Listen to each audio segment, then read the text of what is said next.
मी आज डोसा दाखवणार आहे। तवा थोडा गरम करून घेते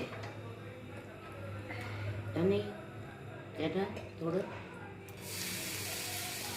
पाणी शिपडून घेते, म्हणजे थंड करून घेते आणि कापडाने पुसून घेते। डोश्याचं हे सारण घालून घेते। अशा प्रकारचा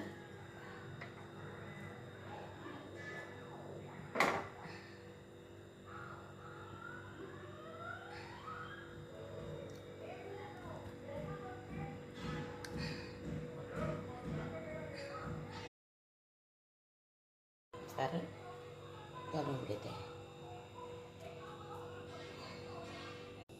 वाढवून घेते।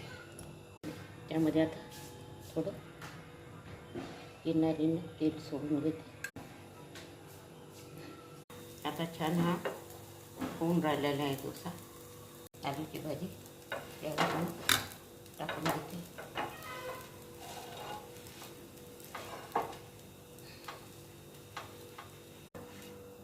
डोसा झालेला आहे।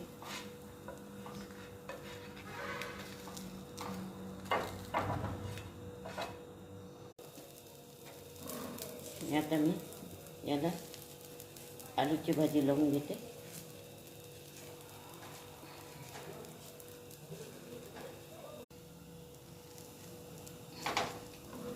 हे पहा अशा प्रकारचे क्रिस्पी झालेले आहे आणि